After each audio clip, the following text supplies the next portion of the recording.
이 요한계시록은 이름 자체가 계시의 책입니다.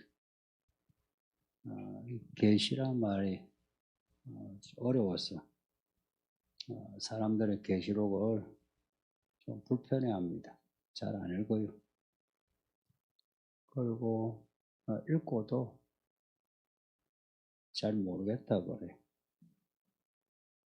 잘 모르겠다 하는 마음이 앞서 있어가지고 읽으면서 나 몰라 하고 읽고는 나 몰라요 그래요. 그러면서 계시록이 궁금해요. 마치 검서처럼 이렇게 금지된 책처럼 열면 닫힐 것 같은데 근데 궁금해요. 그래서 사이비 이단들이 계시록 가지고 장난하죠.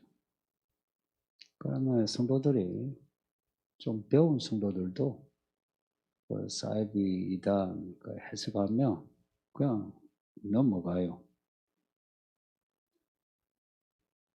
사이비 이단 최근에 신천지 해석한 거 보면 정말 허접하기 짝이 없거든요. 근데 넘어가는 거 보면 참 우리 성도들이 계시록만이 아니고 성경을 잘 모른다. 그런 아쉬움이 있습니다. 근데 앞에 1장 3절에 보면 이 말씀을 읽는 자 복이 있고 듣는 자 복이 있고 말씀을 지키는 자 복이 있다 그래요. 그러니까 이 말씀을 읽어도 복이 있고요. 들어도 복이 있고 지키면 더 복이 있죠. 그러니까 이게 복음서예요. 계시록이. 그러니까 이 계시록에 대한 읽기 전부터 가지는 그런 마음 좀 고쳐야 됩니다. 근데 이걸 지금 빨리 열어서 읽어야 하는데 이유가 뭐냐? 3절 뒤에 때가 가까움이라. 때가 가까운 거예요. 예수님 오실 때가 가까웠어요. 예수님 어떻게 오시노? 7절에 보면 구름 타고 오신대. 이제 이걸 좀 똑똑한 사람들이 보고는 아니 손오공이가 구름 타고 오시게 하면서 이 계시록이 무슨 특별한 상징, 은유 이런 게 가득한 책으로 이렇게 여겨요. 이 구름을 또 다른 걸로 또 해석을 하고 그래요. 예수님 오실 때 그게 우리가 보는 건 진짜 구름인지 아닌지 저도 잘 몰라요. 근데 요한이 보기에 구름은 구름이다 이 말입니다. 그러면 그대로 받아들이면 되죠. 또 아침에도 설교했지만 13절 이후에 예수님에 대한 묘사 그대로예요. 여기에 무슨 은유나 상징 그래 없어요. 예수님 모습이 우리가 봐도 와 눈이 이렇고 발이 이렇고 옷이 이렇고 머리털이 이렇고 얼굴이 이렇고 그래요. 상징이나 은유가 없는 거 아닌데 계시록에 모든 걸 그렇게 보면 안 된다 이야기입니다.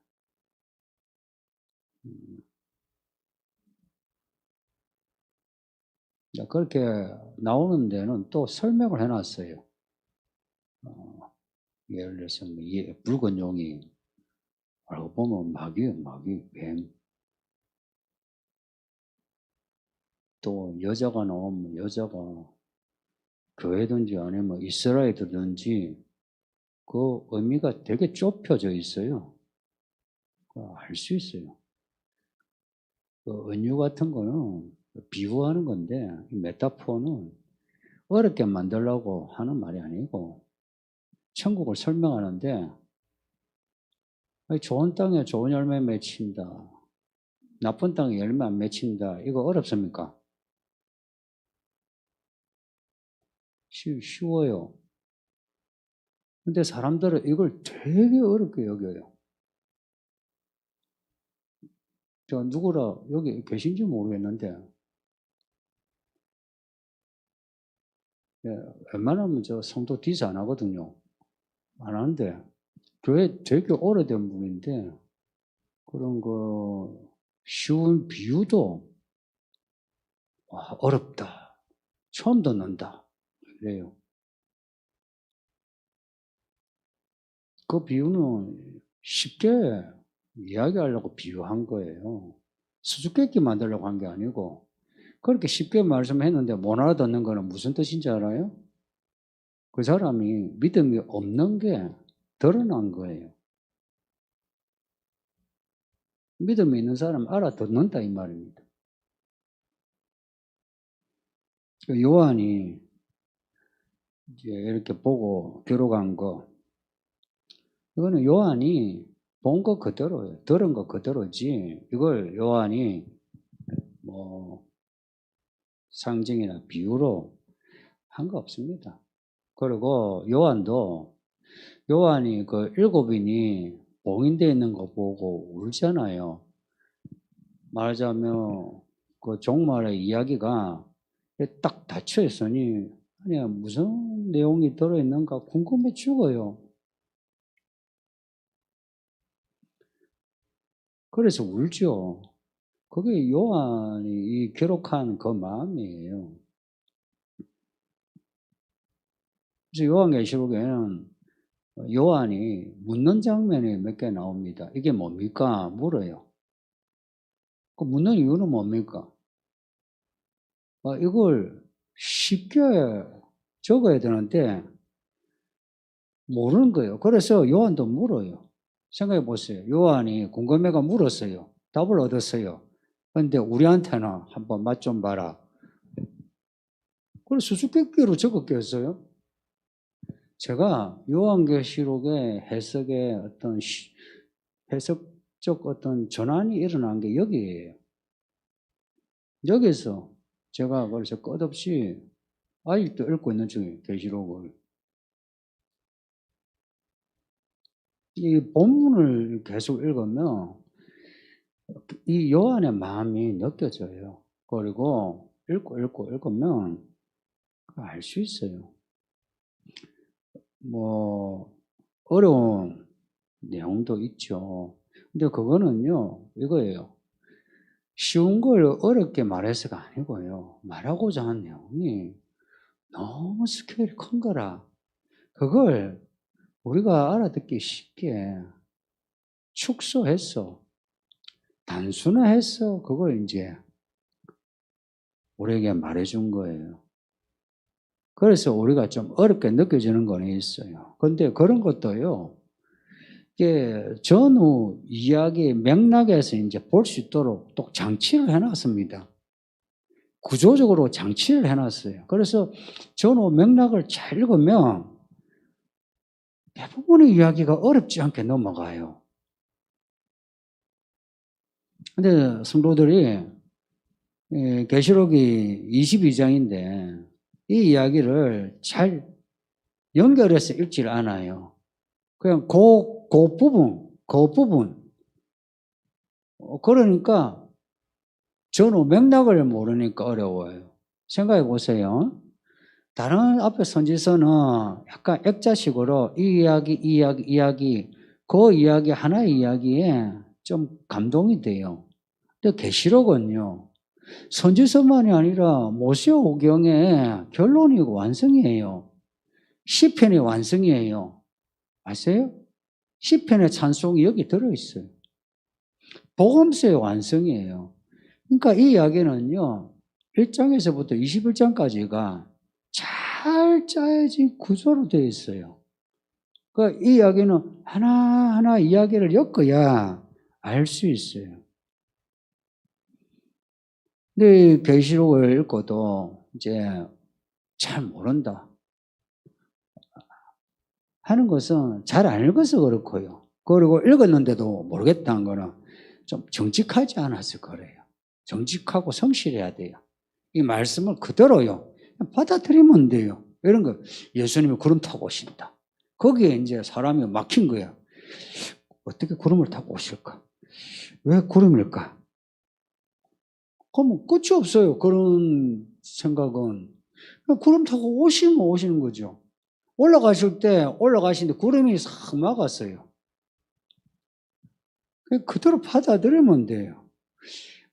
의외로 우리 성도들이 단순한 것 같은데 되게 복잡하게 생각해요. 근데 여러분 보시기에 저는 좀 어때요? 좀 복잡하게 생각하는 것 같지 않나요? 뭐 아니다 하는데 내가 너무 단순한가?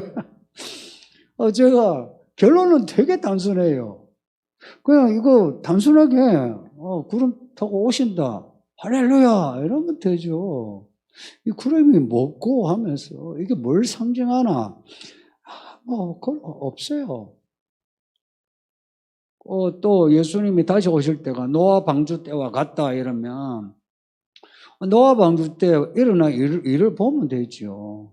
사람들이 마음과 생각이 뜻이 악했대요. 그리고 악했는데 하나 이제 예로 예시해 놓은 게 뭐 하나님의 아들들이 사람의 딸들하고 결혼했다. 그래서 태어난 게 네피림이다. 야, 결혼을 함부로 했구나. 이런 겁니다.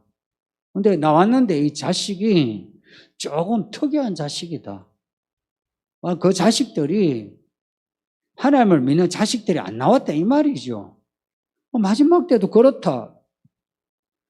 그 노아 방주만 아니고요. 아브라함 이야기, 모세 그 출애굽 이야기, 뭐 요수아 전쟁 이야기, 그거 그냥 그대로 읽은 대로 받아들이면 돼요. 요수아가 요단강을 건넌 걸로 여기면 되지. 그 건넌 것을 또다시 이거 상징인가? 그냥 배를 타고 건넜는데 우리로 하여금 믿음을 독려하기 위해서 뭐 요단강을 걸어서 건넜다 하는 것인지 별 생각을 다 해요. 성경에 나온 문장, 내용은 그대로 받아들이세요. 저 정말 그렇게 봐요. 선지서도 그래요. 근데 이제 거기에 은유와 상징이 없는 거는 또 아니에요. 있어도 그걸 전후 맥락에서 보면 좁혀져요. 그 의미가. 그리고 이 요한계시록은 결론이 완성이니까요. 앞에 성경을 좀 아시는 분들 있죠. 계시록을 읽으면서 자꾸 연관해서 생각하세요. 여러분 그 핸드폰에 성경 앱 있죠? 그 앱에요. 검색하세요, 검색. 제가 우연히 무슨 방송에 그 가수 소향 아시죠? 그 소향 씨가 요한계시록 강해선가 요한계시록 책을 냈어요.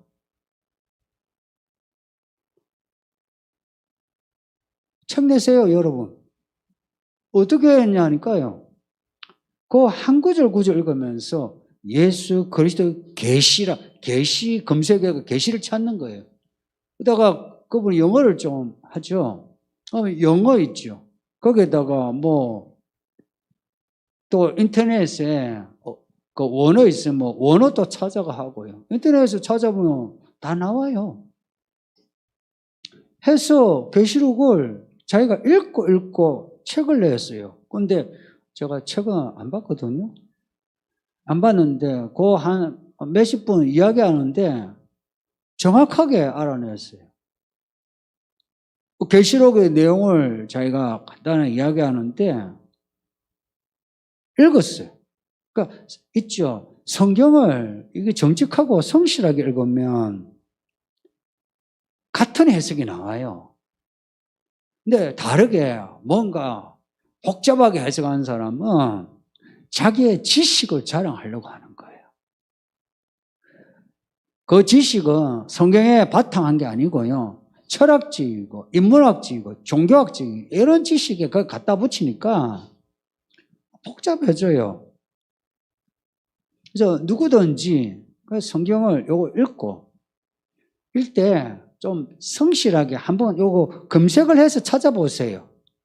하면 그 여러분이 다 계시록의 교사됩니다. 여기에 그 목자님들 그리고 우리 아버지들 그렇게 돼야 됩니다. 그렇게 돼야 그 가정의 예배도 이 계시록 말씀을 아이들에게 가르칠 수 있죠. 요한이 예수님을 딱 보고 태도 보세요. 죽은 자 같이 엎드리죠. 이런 태도예요. 이 말씀을 대할 때 이 말씀이 예수님의 모습이에요. 그러니까 이 말씀 대할 때 좀 엎드리세요. 그냥 아는데 읽었는데 할 거 없어요. 제가요 계시록을 많이 읽었어요. 사실 저는 가지고 있는 성경 책마다 다요. 원래 책이 이만큼 두껍지는 않아요. 이게 좀 봐가지고 이렇게요. 너덜너덜해요. 읽었는데도요. 성경은 마치 금광과 같아가지고 읽어도 여기에서 끝없이 나와요. 그래서 읽어도 모르겠어요. 모르겠어요. 이게 아는 게요. 모르는 것보다 훨씬 작은 거라. 그러니까 성경을 아느냐? 저도 잘 몰라요. 성도님들.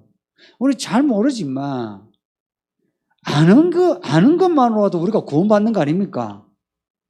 이걸 귀히 여기고 이걸 사람들에게 이야기할 수 있어야 돼요. 그리고 우리가 아직 모르는 거는 캐야 돼요. 이 이야기가 천국에 열쇠가 있는 말씀이고요. 또한 사망과 음부의 열쇠도 있는 말씀이에요. 이 말씀을 읽으면 천국 가고요. 이 말씀 잘 못 받아들이면 사망과 음부, 지옥에 가요. 그래서 이 성경에는 우리가 천국에 갈 수 있는 길을 정말 세세하게 적어놨어요. 예를 들면 666 나오죠. 사람들이 666을 어렵게 막 이야기하죠. 그런데 본문을 보면 뭐라고 나와요? 첫째, 매매 못하게 한다. 그러니까 666편은 이 세상에요. 이거 없으면 매매 못하게 한다. 그래서 지금 우리는 카드를 쓰든지, 이체를 하든지, 현금을 하든지, 수단이 몇 개 되죠. 그런데 어느 땐가, 다른 수단은 다 없어지고, 이 표를 안 받으면 안 된다. 지금까지 그런 시대가 있었습니까? 없었죠. 없었기에 이거는요, 미래예요, 미래. 근데 그런 시대는 없었어도 예를 들어서 히틀러 때 아니면 저 북한에 북한 김일성을 섬기지 않으면 사회 시민이 되지 못한다. 이런 거는 있었죠. 그러니까 그런 그림자는 지금까지 있어 왔어요. 근데 그 표. 사상과 신념 이걸 떠나서 표로 매매 못하게 하고 그리고 그 표를 받으면 세어봐라. 사람의 수, 짐승의 수 해요. 무슨 말입니까? 이거 표 받으면 짐승처럼 된다는 이야기예요. 사람인데요. 짐승처럼 된다는 거예요. 그게 무슨 말일까? 그만큼 악해진다는 말일 수도 있고요. 또 한편 사람이요. 하나님이 창조하신 사람의 이 몸이 아니라 요즘 제가 얼마 전에 아니고 2000년 한 10년 전부터 무슨 노벨상하고 무슨 과학에서 주는 상하면 전부 다가 RNA 리보핵산에서 다 받았어요. 그래서 그때부터 제가 바이오 쪽에 약간 관심이 있었어요. 했더니 이번에 이제 코로나 터지면서 이제 지금까지 백신은 어떤 독성을 가진 어떤 단백질을 해가지고 그래 뭐 만들었다 그러네요. 자세히는 모르지만 근데 지금은 이제 백신이 예전하고 이제 달라요. 빨리 만들고 뭐 돈도 얼마 안 들고 뭐 안전성도 좋고 이 세 개가 지금 달라졌어요. 이 기술이 이제 계속되면 어찌 되는지 아세요? 사람을 만들어요. 그 사람 만드는 게 그게 이제 트랜스 휴먼이에요. 트랜스 휴먼이에요. 사람인데요. 지금과 같은 사람이 아니고 옮겨지는 뭔가 다른 사람이에요. 그러니까 성경이 이걸 적어놨어요. 지금까지 그런 시대 없었어요. 그래서 이거는 미래행이거든요. 근데 이게 우리 앞에 지금 나와 있게 된 거예요. 그러니까 이런 거는요. 은유행 같은데 어느 시대까지는 그게 은유였어요. 근데 이제 은유가 아닌 거예요. 이런 겁니다. 무엇이든지 결론이고 완성이란 거는 그동안 은유와 상징이었던 게 실체로 나타나는 게 결론이고 완성입니다. 이제 모든 것이 실체로 나타나요. 천사. 여러분 보고 싶죠, 그죠? 천사 본 사람이 있어요? 없었어요. 마귀 본 사람은 있죠? 귀신 본 사람? 귀신 봤죠? 뭘 봤어요?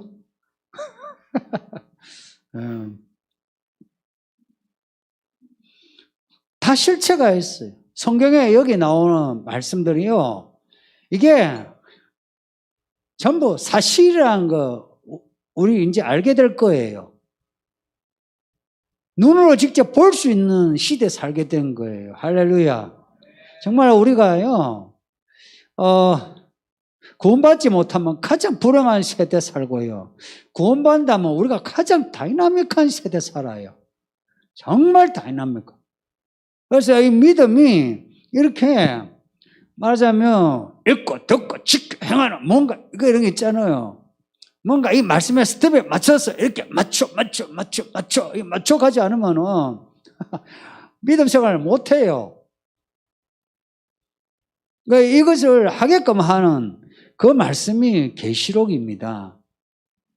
복음서에도 있고요. 서신서에도 종말에 대한 이야기 있는데 계시록은 창세기의 천지 창조부터 지금까지 예수님 오시기까지 이야기를 아주 다이나믹하게 그리고 질서 있게 질서란 말 아시죠? 질서 있게 적어놨어요. 그리고 그 어려운 비밀들을 너무나도 쉽게 적어놨어요. 너무나도 쉽게 적어놨어요. 우리는 어렵게 보지만 실제로는요. 그 지식의 스케일에 비하면 너무 쉽게 적어놨어요. 근데 이게 가능하려면 성령의 감동이 필요해요. 성령의 감동은 성령 안에 있는 거예요.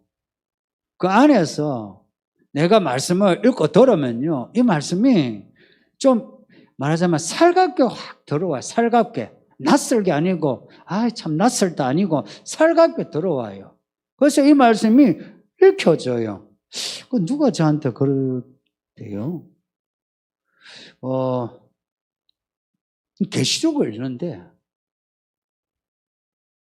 처음에 어렵다 생각해서 좀 겁을 냈는데 읽었는데 단숨에 그냥 1장에서 21장까지 읽었대요. 읽고 난 뒤에 목사님 제가 계시록 안에 이 장면들을 보고 있는 것처럼 한 장 한 장을 지나왔대요. 자기가 밤모습에 있으면서 요한하고 같이 이 장면을 보는 것처럼 이 장면을 읽었대요.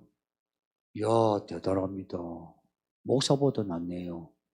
목사님, 저는 보고, 이게 단어가 뭐고, 이래, 보고, 참 허접하게 공부해가지고, 이래 전하는데, 그분은 이 장면을 생생하게, 그래서 이 바벨론 멸망하고 이런 이야기 읽을 때는 막 겁이 나가지고, 근데 이게 드라마처럼 쑥 지나가더니, 근데 그 다음에 읽을 때는 안 그렇대요. 그래. 그 은혜입니다. 그게 뭐냐? 이 말씀이 정말 살아있는 말씀이다 이 말입니다. 그래서 성도님들 이 교회 안에서 이 계시로 읽으시고 잘 배우세요. 교회 주신 말씀이라고 했죠. 1장에서부터 끝장이에요. 그러니까 교회예요. 그러니까 혼자서 하면 사입이 돼요. 저도 여러분이 있으니까 제가 건강하게 그래도 성경 읽어요.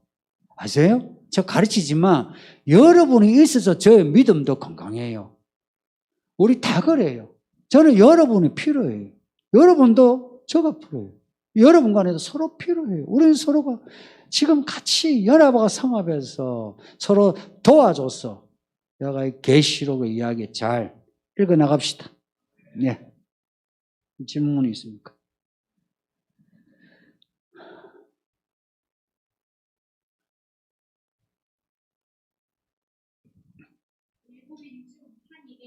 시작되면 계속 누리고만다고 하셨습니다.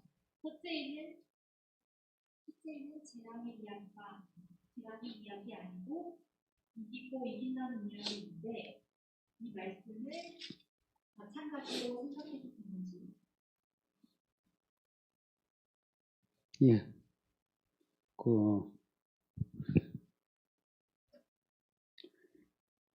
6장 2절에 첫째 인의 이야기가 이기고 이기는 백마탄 인의 이야기예요. 네, 이 이야기가 19장에 어린 양의 승리가 있어요. 백마탄.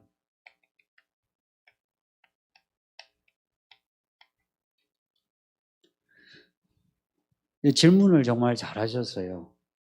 이김이요. 여기에 첫째 인부터요. 이 승리가 무르익어요. 정말 무르익어요. 겉보기에는요. 세상이 악해져서 교회가 박해를 받아요. 그래서 짐승이 교회를 깨부숴요. 교회가 깨져요. 없어지는 것 같아요. 그런데 교회가 무르익어요. 익어서 그래서 7장과 14장에 이기는 자들의 하늘에서의 잔치가 있죠. 그리고 19장에 그 짐승의 무리들이 대군을 이끌고 그리스도 예수를 대적해요. 근데 어린 양의 입에서 나오는 검으로 그들이 다 그냥 망해요. 계시록은 전부가 이기고 이기는 이야기예요. 그래서 성도님들 이 세상을 이 눈에 보이는 거 있죠. 지금 교회를 뭐 숨어주고 이런 거 있죠. 교회가 자초했든 안 했든 그 상관없어요. 그렇게 중요한 거 아니에요. 교회가 자초해서 뭐 수모를 당한다. 아니면 잘해서 수모 당한다. 실은요. 이 종말의 이야기에서 그건 그리 안 중요해요. 야가 잘했든 잘하지 않았든 사회는 교회를 더 밟아요. 이게 그냥 현실이 이제 이런 자유민주주의 사회나 아니면 사회주의나 이제 같아요. 교회는 수모 당하게 되어 있어요. 이게 성경 이야기예요. 그래서 교회가 지는 것 같죠? 안 그래요. 오히려 보세요. 제가 목회 한 20년에 작년이 제 목회 가장 좋았어요. 여기 있는 여러분들, 그리고 우리 아이들, 그리고 평소에 날라리처럼 있던 우리 성도들의 작년에 오히려 믿음이 시프트 해가지고 변화되고 교회 생활 잘하는 분이 많아요. 그래서 이 교회는 정말 2020년이 개척 10년 만이죠. 개척 10년에 믿음이 바뀌었어요. 할렐루야. 아마 여러분 저기 앉아있는 여러분이 그 증인들 아닙니까? 안 그렇습니까? 여기 오래 묵은 분도 있지만 그분들은 무거운 성도 약간 좀 제가 이렇게 디스했죠. 그런데 작년 지나면서 많이 달라졌죠. 이런 거예요. 그 보기에는 교회가 무너진 것 같은데 알곡이 되어가고 있어요. 이런 점입니다. 그 다음.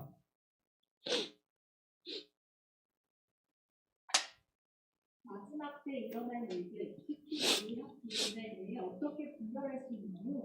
성경을 바탕으로 어떤 기준을 가지고 있어야 하는지 궁금합니다. 얼마 전 누리호구들의 고통과 관련하여 누리호에 대해서 교회는 이를 어떻게 보느냐는 질문에 이유가 있게 돼서 어떤 일을 하는지도 말씀해 주시면 감사합니다. 이거는 유집사나 김집사나 여기 해야지.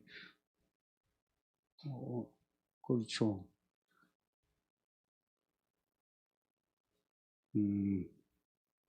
저는 대리모도 잘 모르는데 그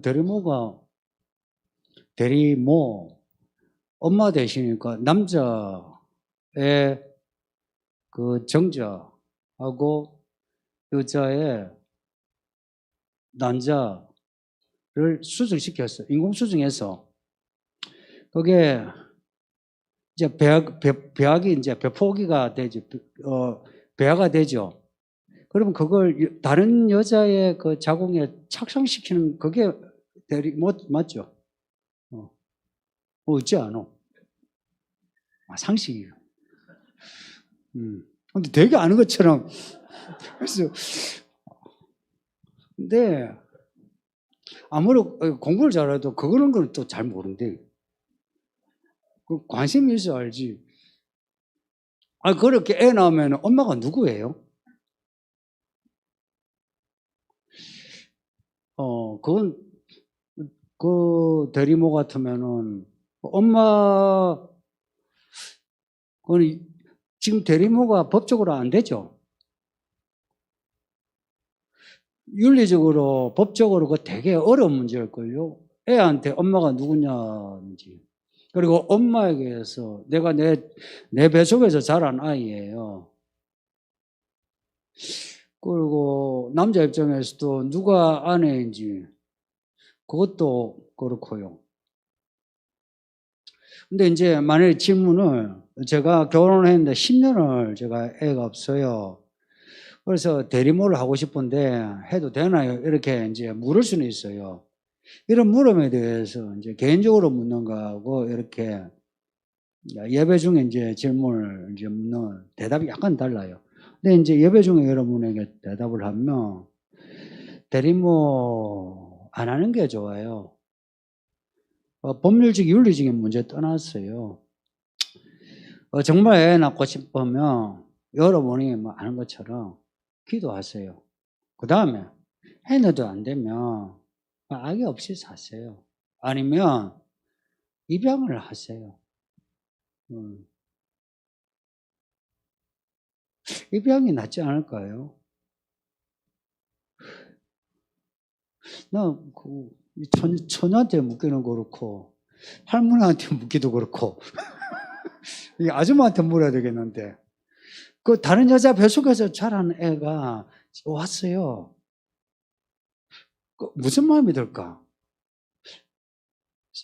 좀 생각이 곤란하죠. 그죠? 그래서 대리모는 우리나라에서도 되게 뭐 법적으로도 안 될 건데 되나?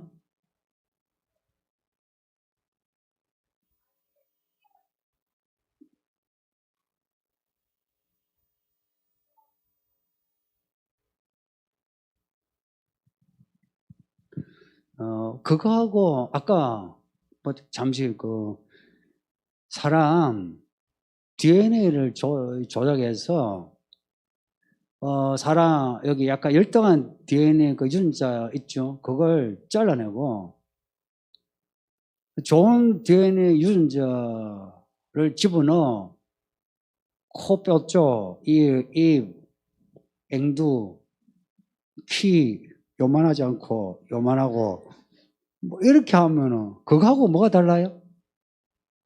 그죠? 근데 이제 이게 저같이 당신 애 낳았잖아 하면은 저 할 말 없는데 근데 그들의 입장, 그들 그 입장이겠죠. 근데 이런 문제에서요 실존적으로 따지면 안 돼요. 실존적이라 당신이 내 입장 대봤어 해서 그 사람 입장에서 그럴 수 있겠다 해서 허용하는 거 그거는 성경적이지도 않고 이 사회에 건강에도 안 좋아요.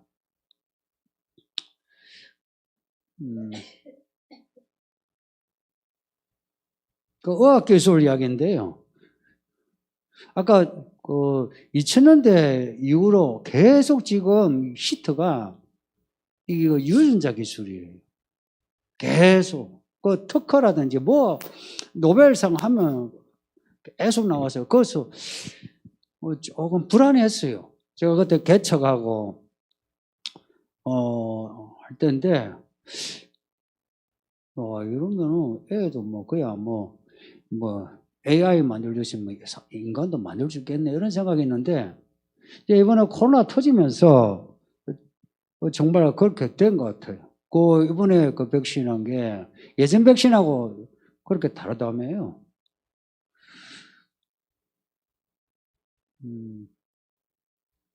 의학기술에 대해 어떻게 분별할 수 있냐 할 때 우리 원래 가지고 있는 우리가 가지고 있는 DNA 부분이 있죠.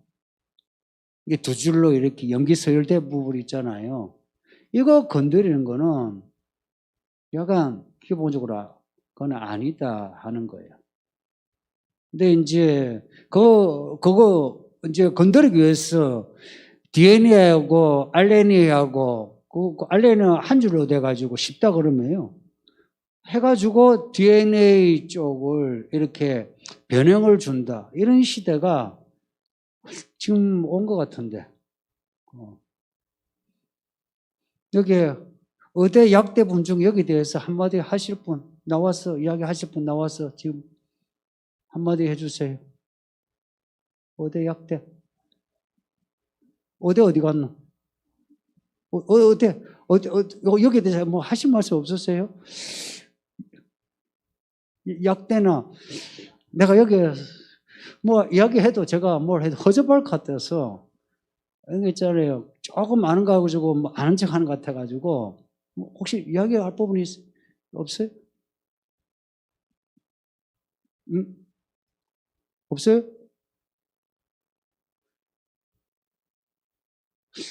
아이. 질문에 제가 이거는 내가 만족하지 못해서 되게 미안하네. 그렇죠. 갑자기 또 제가 또 저렇게 푸시한 것도 미안하고.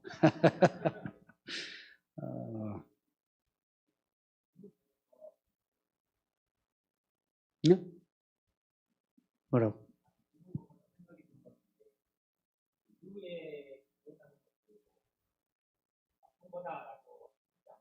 네. 네.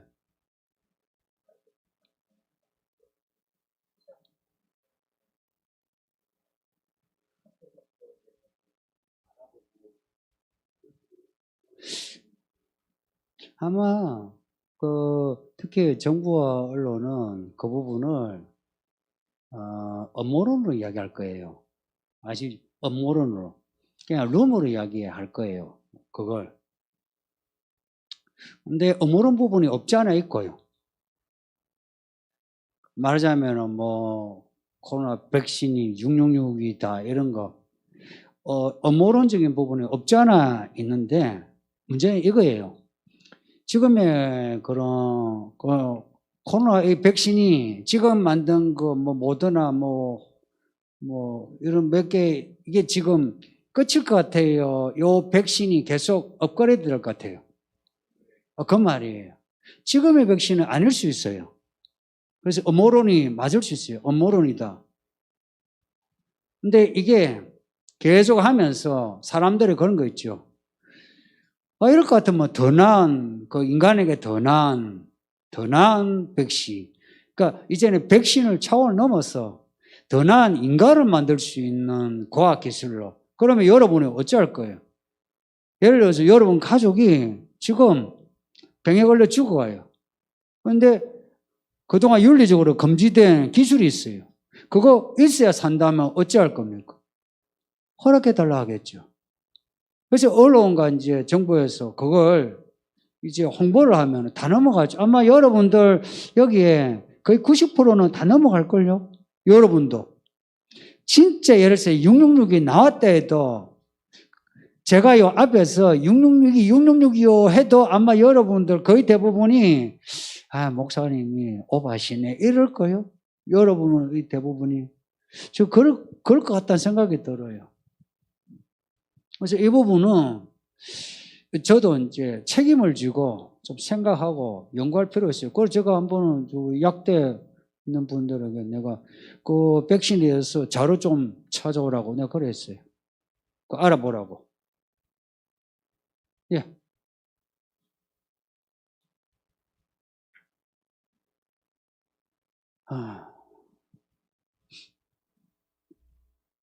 그럼 일어서셨어. 일어섰어. 제가 무슨 논문을 찾아보고 말씀드린 건 아니고 지극히 개인적인 의견이고 소아과 의사 입장이 아니라는 걸 먼저 밝히고 말씀드리겠습니다. 예, 그러면 밝힐 바에 얼굴도 밝히고 여기 나와서. 아닙니다. 먼저 예수님도 부부 관계 전에 성령을 잉태하셔 태어났죠. 그리고 사도 바울도 독신인데도 믿음 안에서 참된 아들이 디모데를 또 가족으로 받아들이고 아들처럼 대해주셨고, 이렇게 보면은 가족 관계는 믿음 안에서 성령 안에서 하나님의 뜻을 따라서 형태는 다르지만은 시대에 따라서 변형되게 이루어갈 수 있음을 발견할 수 있고, 현대 사회에서는 또 비슷한 입장으로 접근할 수 있을 것 같은데, 대리모의 현재의 문제는 과연 그 가족관계 안에 사랑이 있는지 하나님의 뜻이 있는지가 먼저 분별하는 게 중요한 것 같습니다. 우리의 지혜로서 과연 내가 슈퍼마켓 또는 백화점 가서 좋은 물품을 고르듯이 선택하고 쓰면 뱉고 달면 삼키는 그런 뜻으로 키워가는지가 관건인 것 같고, 그렇기 때문에 정인양처럼 그런 문제가 발생하는 것 같습니다. 그래서 결론은 크리스찬 의사 입장에서는 그 가족 관계 안에 사랑이 있는지, 사랑을 하나님 뜻대로 이뤄갈 수 있는지가 문제인 것 같고, 미래 사회에서는 더 복잡한 말씀하신 유전자 문제 조작 관련해서도 많이 발생할 것 같은데, 과연 그 중심에 하나님의 사랑이 있는지 하나님의 뜻이 있는지 없는지가 중요한 것 같습니다. 이상입니다. 전공을 정말 잘 택하셨어요. 네. 덧붙여서 한마디 드리죠. 아까 저분은 나오라고 해서 못 저분에 들었는데. 같이 사는 네. 분입니다. 그 의견을 존중하면서 저도 짧게나마 그 RNA 실험이랑 DNA랑 단백질을 했었던 적이 있었는데요. 그리고 근데 실험실적으로는 이미 모든 것이 저는 이제 세팅이 다 된 상태라고. 무슨 세팅이? 유전자 이제 잘라서 넣고 빼고는 굉장히 쉽습니다.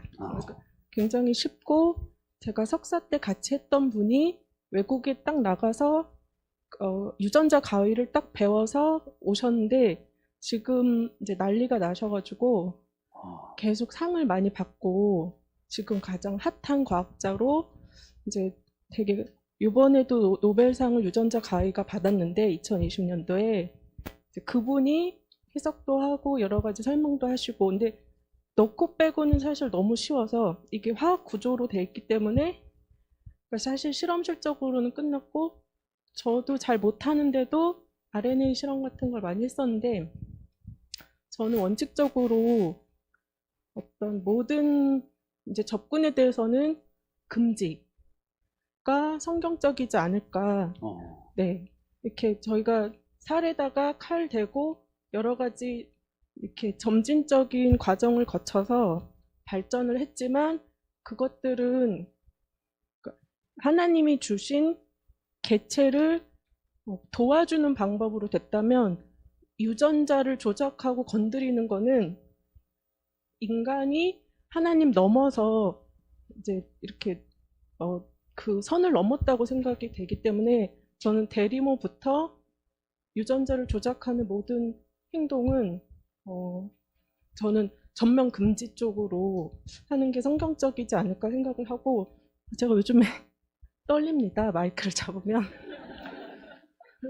그래서 제가 한 가지 더 하고 싶었던 말은, 근데 모든 과학적으로는 이미 세팅이 되었고 정부도 지금 데이터 산업이나 이런 쪽으로 해서 상당히 풀고 싶어하는 경향이 굉장히 큰데, 이 코로나나 이런 상황들이 굉장히 그런 것들을 쉽게 하기 쉽게끔 분위기가 너무 무르익은 상태라서 뭔가 하나 건드리면 회사나 과학계나 정부가 딱 모아서 금방 풀릴 것 같고, 사람들의 반응도 너무 좋을 것 같고, 네.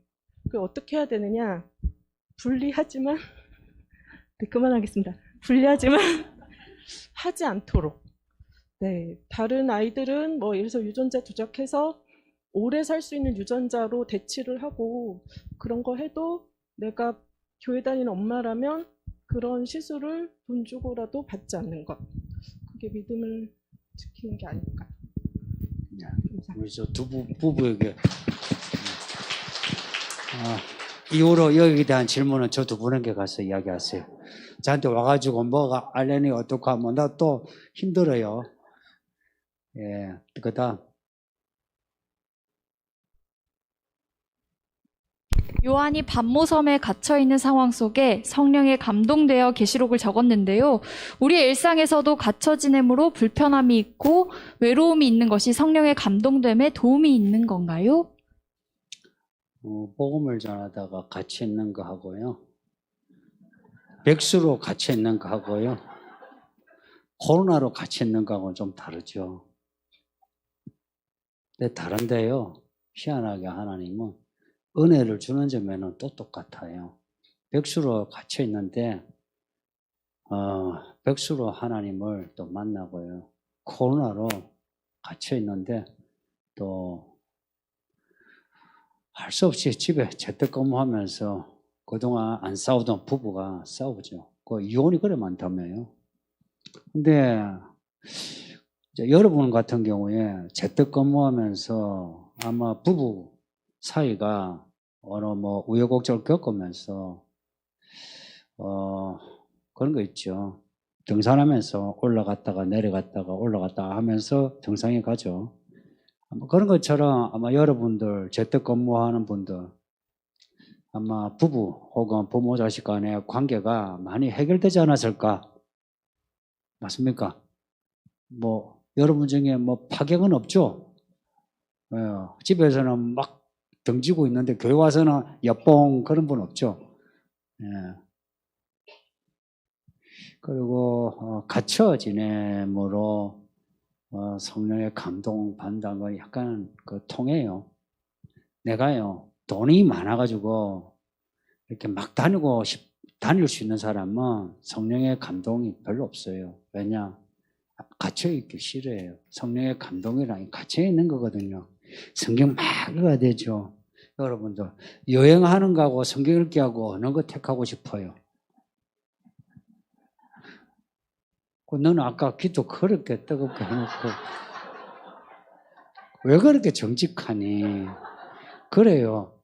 막 뭐 눈물로 기도해놓고요. 정작 여행 갈 수 있으면 뭐 여행 가요. 근데 코로나로 여행 못 가니까 또 지방도 못 가니까 그래도 집에서 이제 뭐 예배하죠, 그죠? 여러분 여행 이제 다닐 수 있는 분 뭐 여행 다니죠. 또 사람 친구 많으면 사람 친구 만나죠. 갇혀 있는 이제 이런 부분을 잘 즐기세요. 예, 넘어갑시다.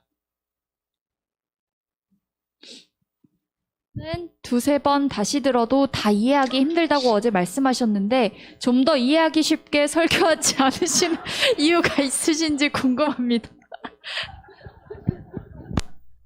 이건 저를 디스하는 것 같은데요. 뭐 좋아요. 하세요. 근데 제가 또 변명 아닌 변명을 해야죠. 요한이 쉽게 적는다고 적은 게 이거예요. 요한의 글에 요한복음도 요한이 적었고 요한 1, 2, 3수도 요한이 적었고 요한계시록도 요한이 적었는데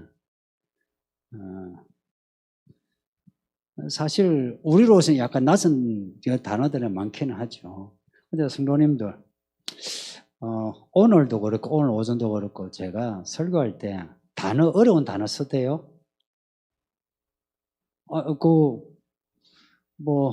정답을 정해놓고 묻는 거 아니에요. 제가 단어를 어렵게 막 현학적으로 쓰대요. 뭐 헬라, 뭐 히브리 하면서 영어 쓰고 그러대요. 아니면 어디 어려운 그 지식의 이야기, 아니면은 문장에서 제가 말을 이렇게 꼬이게 하대요. 그렇진 않죠. 그럴 때는 있지만 늘 그렇진 않죠. 보세요. 늘 그렇지는 않다. 자, 제가 문장은 쉽고요. 또 내용이 제가 성경 본문에 여기에 항상 기초하려고 해요. 해서 여러분에게 이야기를 하는데 단어 어렵지 않죠. 문장 어렵지 않죠. 내용 본문 근거에서 푸는데 왜 그게 어렵냐? 자, 이런 것 같아요. 저도 이제 변명합니다. 성령 아니라는 그 단어가 오늘 이제 계속 의도하지 않게 계속 반복되고 있어요. 성령 아니라는 거예요. 제가 저 방 안에 있어요. 저게 성령 아니라고 말씀 아니라고 생각하세요. 저 방이. 저는 저 방에서 요 방에서 여기서 설교하고 있어요. 그래서 여러분 보고 들어오세요. 같이 이 말씀을 봅시다. 그러고 있어요. 근데 제가 안에서 아무리 쉽게 이야기해도, 그래서 제가 성령 안에 말씀 안에 있는 거 아무리 이야기해도 여러분이 요 밖에서 안으로 들어가지 않으면은 제가 말하는 거 여러분이 같이 볼 수 있을까요? 같이 이해할 수 있을까요? 거기 잘 안 되죠. 들어가야 돼요. 그래서 성령 아니랄 때 여러분이 제가 설교하는 이 설교 내용으로 들어오셔야 돼요. 대화가 그렇잖아요. 이 설교 아니라도요, 여러분이 사람과 대화할 때 그 사람의 그 말이 돈 벌려고 하는 거 아니면 그 사람의 인생 아닙니까? 그래서 그 사람 입장에서 들어줘야 돼요. 그리고 생각해 줘야 돼요. 그 사람 입장에서 또 반응해 줘야 돼요. 근데 이 말씀은 하나님의 말씀이에요. 근데 제가 여러분의 입장에서 이렇게 성경을 해석하고 여러분 듣기 좋게 설교해야 되겠습니까? 제가 하나님의 그런 마음, 하나님의 파토스 입장에서 여러분에게 이렇게 끌어당겨야 되겠습니까? 그렇죠? 여러분 그렇게 대답하셨죠? 그죠? 그러면 여러분이 들어오셔야 돼요. 안으로 들어오셔야 돼요. 이거 계시로 시작하고 얼마 안 됐을 때인데요. 한 11월 정도 때 제가 생각되는데 11월경에요. 하나이가 글을 썼고 그 홈페이지 올렸고, 그리고 이제 저한테 이제 대하고 제가 불러서 이야기를 하는데 제가 계시록을 이야기하는 걸 이해를 하고 있어요. 이제 초등학교 2학년 이해를 하고 있죠. 그때 성도들은 되게 어려워하고 있는데 얘는 이해를 해요. 어떻게 1학년인가 2학년인가 이래 여러분이 누군지 잘 모르겠죠. 1학년인지 2학년인지 초등학교 3학년 안 됐어요. 그런데 제 이야기를 포인트를 찍었어요. 글을 썼고 그러고 그걸 제가 혹시 얘가 들어가지고 어디서 보고 한 건지 그래서 제가 이야기를 했어요. 너 왜 이렇게 생각하니? 하니까 포인트를 딱 찍고 이야기한 거예요. 여러분들. 내가 그래 보면서 여기에 어른들 있죠. 여기 배운 분들 많죠. 그래서 내가 걔가 어른들보다 낫네. 이런 거예요. 걔는 열심히 읽었어요. 그리고 그대로 들어요. 애가 설교 동영상을 또 듣는데요. 듣고 네가 왜 그렇게 생각하니? 예, 제가 설교 들으면서 부뜩 생각이 그렇게 나는데 제가 그 설교에서 그렇게 정리를 안 해줬거든요. 근데 걔가 그거 정리를 해서 핵심을 말한 거예요. 그러니까 제가 말한 내용, 제가 어려워서가 아니고요. 반복을 자꾸 들으라는 이유는 내 설교 내가 어렵게 하니까 반복해서 들으세요. 이 말이 아니고 저는 좀 쉽게 한다 생각을 해요. 뭐 제가 몇 명인지 몰라도 쉽게 한다 생각해요. 쉽지 않냐? 그래, 고맙다. 쉬운데 이런 거예요. 안 들어오는 거예요, 방에. 지금 들어오라고 하는데 안 들어오면서 안 보인다 그래요. 모르겠다 그래요. 그러니까 여기 저 안에서 설교하면 그러면 안에 같이 들어가서 있죠. 봐주면 되거든요. 근데 여기 서가지고 이렇게 있어요. 여기 있으면서 그 무슨 말인지 모르겠는데 그래. 근데 애들은요 그런 거 없어요. 그냥 방에 쑥 들어와가지고 읽고 듣고 그러는 거예요. 그러니까 여러분도 이 성령의 방으로, 말씀의 방으로, 설교의 방으로 들어오세요. 그래서 제가 아침에도 이야기했지만, 그냥 읽고, 그냥 요 성경의 그 내용을, 그것만 보세요. 그리고 그걸 들으세요. 그러면 되는 거지. 됐습니다. 또 있나요? 이걸 현재와 미래에 관한 책이라고 합니다. 이걸 좀 더 구체적으로 말씀해 주세요. 그리고 지금도 계시가 있나요? 만일 있다면 요한계시록의 계시와는 어떻게 다른가요? 지금도 계시가 있어요.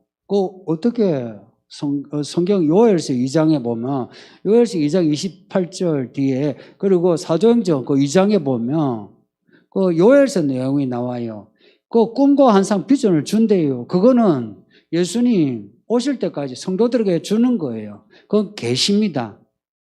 계시인데 그 계시는요. 성경의 계시하고는 차원이 달라요.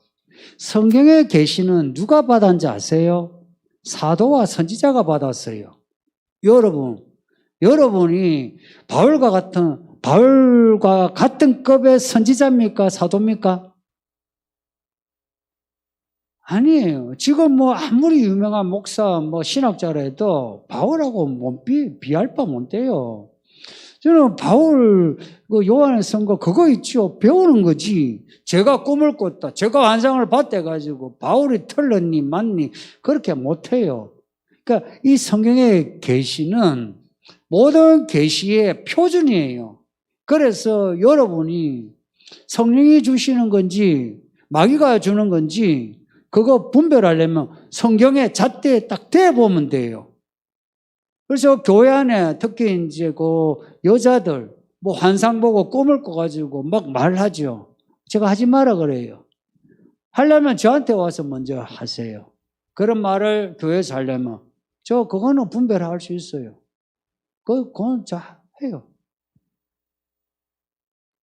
왜냐? 이 성경의 말씀이 표준이에요, 표준. 이게 잣대의 저울이에요. 그래서 지금도 계시에 있지만 요한계시록 계시하고는 달라요. 그거는 이 성경의 계시 아래에 우리가 꿈을 꾸고 하는 거죠. 여러분이 예수님이 오신다는데 진짜 오실까? 안 오실 것 같은데 이래요. 어느 분이 저한테 와서 꿈을 꾼 거 이야기해 줘요. 그분이 그 꿈을 꾸고 난 뒤에 진짜 이제 곧 오시겠습니다. 본의 입으로 이야기해. 꿈을 꾸고 난 뒤.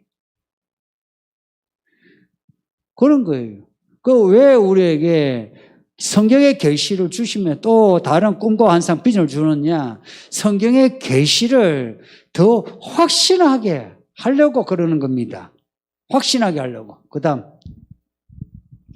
예수님은 오셔서 천국 갈 사람, 지옥 갈 사람 갈라서 한 번에 보내지 않으시고 환난을 겪게 하시는 힘든 과정을 왜 주시나요?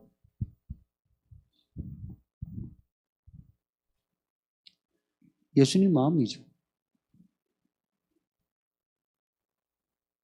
이 말을 바꾸면 나는 나다. 그 말씀이에요.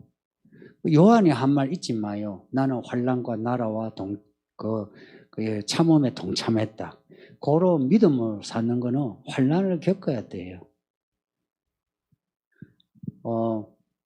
대환란을 이야기하는 게 아니고요. 믿음으로 살면서는 환난을 겪어야 돼요.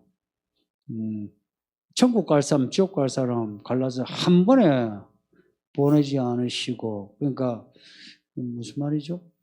갑자기 한 번에 보내지 않으시고 환난을 그러니까 천국에 갈 사람도 천국에 먼저 가 하지 않고 환난을 겪게 해서 가게 한다는 거죠.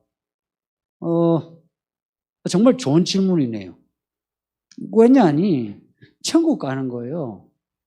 여기서 아이고 내가 천국 가려면은 지금이라 죽으면 좋겠다 이런 말 하죠. 하나님 생각은 달라요. 하나님은 우리를 자녀로 생각해요. 우리를 키우고 싶어 해요. 여기서 우리가 자라기를 원하세요. 여기서 자라기를 원하세요. 그러니까 여러분 중에 이런 분이 있어요. 나 빨리 주님 보고 싶어. 아유, 더 이상 살기 싫어. 빨리 주님 나라 가고 싶어. 정말 그 믿음이 진심이 느껴져요. 근데 왜 살게 하느냐? 여기서 자라라 하는 거예요. 정금 같은 믿음으로 자라기를, 단련되기를 원하세요. 하나님 마음이에요. 예수님이 그러셨죠. 생각해 보세요. 하나님이 세상을 구원하실 것 같으면 천지 창조하신 분이 그냥 다 구원받아 하면 되죠. 안 그러셨어요. 수천 년을 기다리셨고 하나님의 아들이 와가지고 하나님이 십자가에 고통을 당하고 죽었어요. 왜 죽었게요? 이런 겁니다. 순종함으로 온전해진 거예요. 그 사대교회 하신 말씀을 잊지 마세요. 온전한 행위. 우리에게 원하시는 게 이거예요. 우리가 지금 믿음이 있는데요. 자라기를 원하세요. 자라면서 우리의 믿음이 더 장성하기를, 더 거룩하기를 원하세요. 그 온전함이 없을 때에 너는 산 것 같으나 죽었다 그래요. 그래서 나이 든다는 거 있죠. 나이 값이 뭐냐? 온전함이에요.